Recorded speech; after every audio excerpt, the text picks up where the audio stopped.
Hi guys, Assalamualaikum and welcome again sa Amer TV. So ang pag-uusapan natin ngayon ay itong sinasabi nilang balance conversion sa BPI. So for example, may binili tayong item sa mga mall na nagkakahalaga ng 6,000 for example. So kung gusto natin i-balance conversion, so pwede yun siya guys. Gawin nating monthly installment. So pwede yun. So i-open lang natin itong BPI natin. Okay. So ito guys is for credit card users lang, yung may mga credit card sa BPI. Okay, so login lang tayo. Okay, so ayan. So papunta tayo dito sa credit cards. Ayan. Then open lang natin. Okay.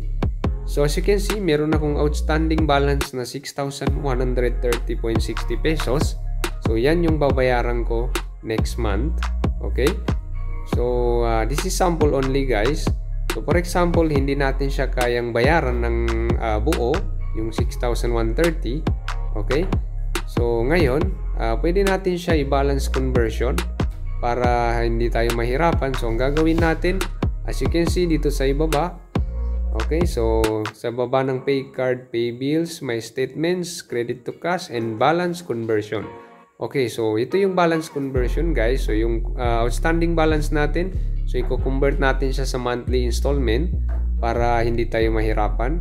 Okay, so click lang natin itong balance conversion. Okay, so ngayon nilalagay natin yung credit cards natin. Okay, so ayan. Okay, so ilalagay natin yung expiry date, which is makikita yan dun sa ating credit cards.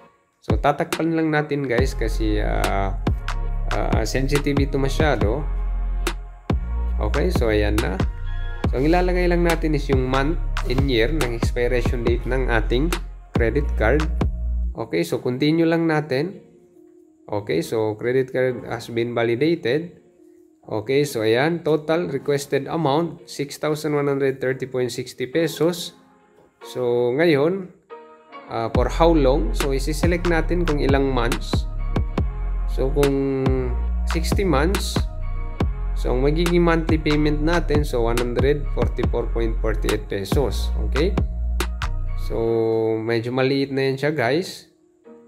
So ngayon, for example, itong 6 months, so ang monthly payment lang natin is 1,070. So within 6 months, ito yung babayaran natin every month. Then para ma-convert natin yung 6,130,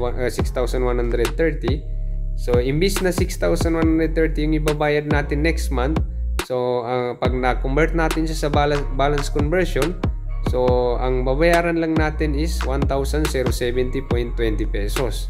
Okay, so next month na naman magbabayad tayo ulit ng 1,070.20 pesos. Okay, hanggang sa abot siya ng 6 months. Okay, so pipili lang tayo dyan. So kung 1 year or 12 months, so 5,059.32. Okay, so ayan. So pag okay na, for example 6 months, so continue lang natin. Okay, so ayan yung details, then check lang natin yan, then confirm. Okay, so ayan, mobile key. So pag na-type natin yung mobile key natin, hindi kayo one-time pin na. So pag na-click natin guys, so wait lang natin ng within 3 to 5 banking days para sa approval. Pag na-approve siya guys, so wala na tayong makikitang outstanding balance natin. Wala nang amount dun sa ating outstanding balance. Okay, so I hope nakatulong ito sa inyo. Thanks for watching and don't forget to subscribe to Amer TV for the latest videos na aking i-upload. Sukran and wassalam.